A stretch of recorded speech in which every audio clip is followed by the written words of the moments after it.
So I kind of forgot to mention something important from my last video, which was amid the whole like quitting gymnastics and no one really telling anyone that like, hey, you're going to go back and train for the Olympics again. Even though, obviously as the adults, as the parents, they always had this power. My dad always believed that I quit gymnastics, that he was always saying, you could have been there. Why did you quit? Etc. And I never spoke up to say, I'm only standing here not doing gymnastics because of my mother. It was her taking advantage of my dad not being there. It was in fact that it was my mother who said, hey, okay, you're going to quit gymnastics. This is how you're going to do it. I'm going to drive you there, and you're going to tell your coach. And then me feeling the pressure of that. When you're 10 years old or so and you tell your parents, I'm sad that I'm missing birthday parties, it doesn't mean that like you ultimately have any sort of power over throwing away my Olympic career. Till this day, he doesn't know really what my mother did or her role in me quitting gymnastics was. I know that because it will unfold later kind of in the story. In the last video I spoke about the pie situation, how that was when my mother was able to finally convince my father that I was super manipulative and I was this evil child that she had always told him I was. And he did say, okay, I see it, I see this, see what you're saying, and then that was it. I was completely Cinderella, so my life just consisted of chores, and my mother would drive into the city 20 minutes away for the day, and she would leave me a list of chores to do, and I would just do chores all day. When I was, it was either chores or just playing outside by myself, so I had a very lonesome upbringing for a few years. Let's just get into a few more things that kind of finally put the last nail in the coffin, as they say. I got framed for more things that I never did, and I'm just going to try to remember as many as I can. So the birthed son, who was my adopted brother, what did we name him again? Trevor or something? I don't know, whatever. I guess I should write down their names because this is a long story, and how am I going to ever remember their names? I'm going to write them down right now. I'm making their names up. I don't want to tell the whole world their names. Okay, Trevor, my sister Tiffany, and I don't know, Stacy. We're pretty much making these names up again. And Becky, I think, and Elon, which was my mom, my adopted mother, and my adopted dad. Hopefully I'll remember that. Trevor, he was, yeah, like I said, he was slow and everything like that, and he lived in the home for a while when I was there for the first couple of years, and then afterwards they ended up getting him his own place. He moved out. They bought a home, and the oldest, Tiffany, the oldest adopted sister, my adopted sister, so the birth children, Tiffany lived upstairs, and then Trevor lived downstairs in the basement. And then Tiffany lived upstairs with her boyfriend, husband, and their child, Cassandra. I forgot about that. Cassandra, I put that down. One day, Mother found a drawing, and it was a drawing of Mickey Mouse and Minnie Mouse, and I think Mickey Mouse was telling Minnie Mouse that he wanted her to suck his.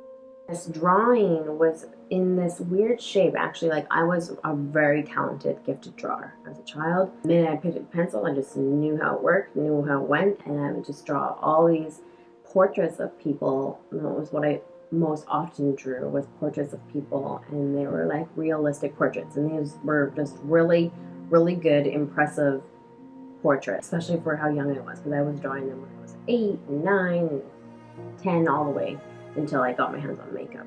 And so this drawing was different. It was shitty, and it was circular. So do you ever remember those books where they taught you how to draw images with circles or something like that? It was like, learn how to draw. Draw this circle and draw this circle and this circle and put it together and erase these lines, and you can make a Mickey Mouse and a Minnie Mouse and like this kind of weird stuff. And it was one of those kind of drawings. And it was just like shaky and scribbly. It was just sad. And my mother asked me if I had done it. I think at this time Delilah was gone. My birth half sister, she was gone, and she was out of the house, and she was living in foster care. And so I was the only one who could have done it besides Trevor, who had lived in the house, and she had already asked Trevor if he had done it, and he said no. So it must have been me. So I got punished for that. And it was just so obvious that because the books were his, the learn to draw books were his, that he had done it. And he was like so many years older than me. I would have been like maybe, yeah, like 11 or something. He would have been like 8 years older than me or something like that. Like, I wish I could remember exactly how old they were, but like 8 or 9 years older than me. And so that would be something that he would naturally do as an 18 or a 19-year-old kid. And because he said he didn't do it, then it was me who did it. And so I got punished for that. So that was one of those things. Another thing that I got punished for that I didn't do, there was this weird knife. I think it was a Swiss Army knife that my dad had stored away in his mugs with like how the big handles of a stein. So he had stored it away in his steins, and he collected steins. Like, these steins are always sitting up top on this shelf, this big crazy shelf, and my mom listed it as a chore I needed to do, that I needed to clean all these steins. So because I cleaned the steins, my dad thought about the steins and thought, oh yeah, a long time ago I put this Swiss Army knife in the stein. And these steins were stored in a room that I used to spend a lot of time in. And at this point, again, Delilah's gone, so we don't know, what part she may have played in it. But I'm sure she did, but we'll never really know the truth, because if he said he didn't do it, then he didn't do it. It was funny, because I do remember owning up and saying I did things just to kind of like get the argument over with, like to stop having to defend myself. And I do remember being like, I'll just say, okay, I did it, when really I didn't do it, because like it didn't matter how much I said I didn't do it. They would just continue to drill me and say like try to force this like agreement or whatever that I did it. So I was like, back in the day, for small things, I was like, whatever, I did it, because like everyone else said they didn't do it, so I did it. And she'd be like, well, then who did it? The ghost did it, so whatever. So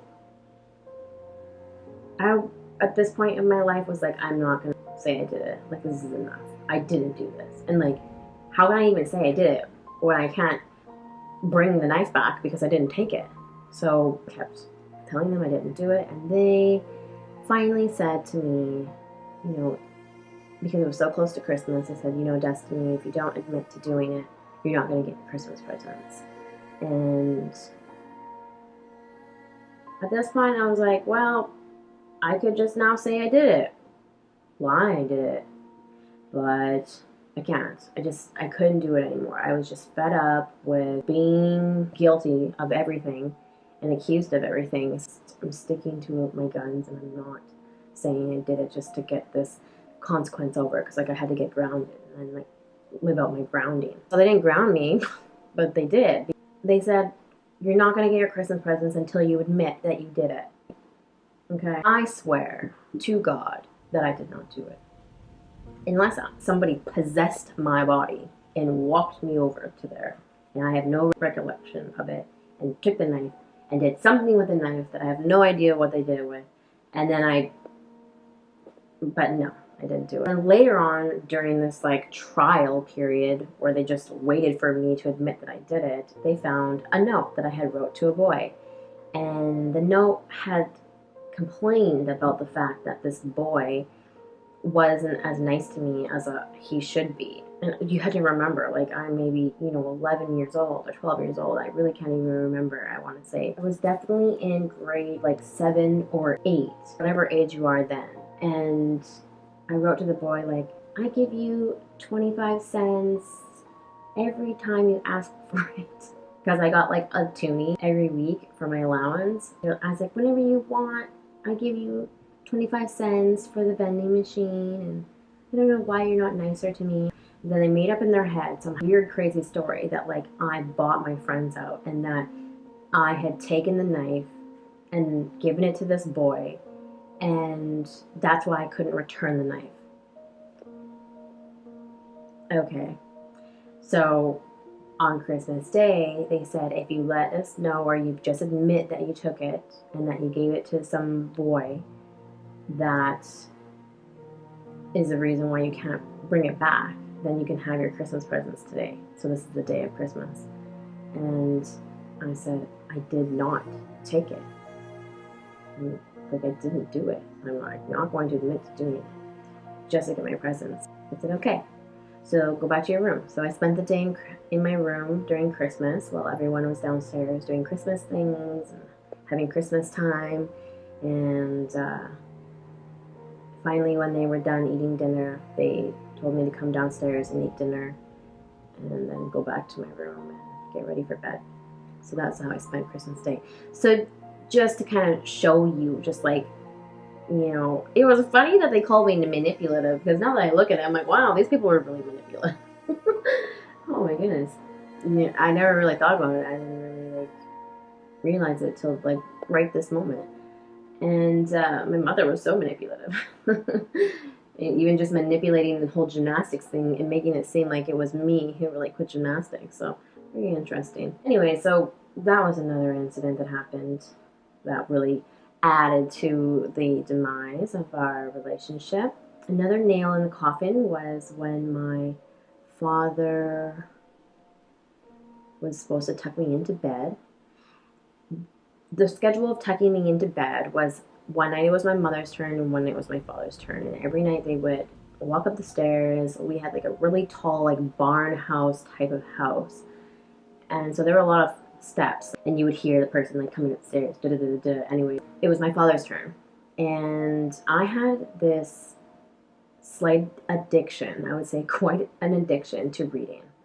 I was obsessed with reading. I loved reading. Mom got me books from the library. She bought me books. I read all the Harry Potter books. So like I remember it being the Harry Potter season. So like whenever Harry Potter came out, that was like near like the end of my relationship, or at least like, yeah, getting where this is the only time I can really pinpoint something is like whenever Harry Potter was released. I got the books like right away as soon as Harry Potter came out. My bedtime was before the sun went down, so I had an early bedtime. Like even when I was 13 and 14 years old, I was going to bed at like 8 o'clock. So like if you're a Harry Potter reader, you'll understand, like they just, especially as a child, like they just pulled you in and like you just didn't want to leave. And I understand, like it was kind of an escape for me. Like I was in this fantasy world, like I wasn't there where my problems were. I wasn't there where, you know, where I didn't get along with my family, where my family like just didn't like me and like whatever, and I was just like in these books.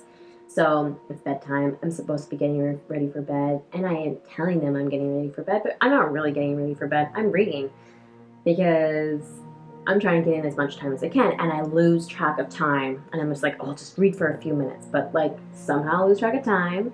And they're like, "Kate, Dad's coming up to put you into bed." And I was like, "Okay." And I'm like, so many incidents were happening where, you know, where I was doing the wrong things, getting in trouble, or even admitting to doing things I didn't do, etc. And I just, again, didn't have the voice to speak up and say, "I'm not ready." Instead, I was like, I need to get ready. I wasn't listening. I wasn't doing what I was told. I'm going to get in trouble. I'm going to try to get into my pajamas as fast as I can. So to get out of my clothes, I have to get into pajamas, and I get stuck. He gets to the top of the stairs. I can hear the footsteps, and I can hear him at the top of the stairs. And I just freeze, and I panic, and I look around. I'm in my underwear only, and I just don't know what to do. And this is just one of those like high stress moments. You just don't do what's right. And so I run behind my door, and I hide behind my door. Just stand there like this. And the door opens up. So when the door opens up, it pushes against me. And so I'm not in the room. So he's looking in the room, and I'm not there. And I'm just like, he's like, "Destiny?" where are you? I was like, mm. And I must have said something. I don't even remember what I said. But he ends up peeking behind the door and seeing me like this. And he freaks, loses his shit. He screams, and my mother's like, what happened? And he's like, unreal. Like, I'm never tucking her in at bed ever again. And he proceeds to tell her that, like, I was naked and that I was trying to get him to see me naked. Messed up. But that's another thing that I was just guilty of that I didn't do. It was not my intention. It was just a bunch of stupid, perfect things, you know, orchestrated to make it seem that way, but it really wasn't that way. And he just never asked me, like, what really happened? Like, why were you like that? So from that day on, he never took me into bed at night ever again. He never said, I love you ever again. And mother just did it every night. And that was something that would later actually affect me growing up, where I would have a phobia of being naked, a extreme phobia of being naked that I would later have to overcome because of that incident.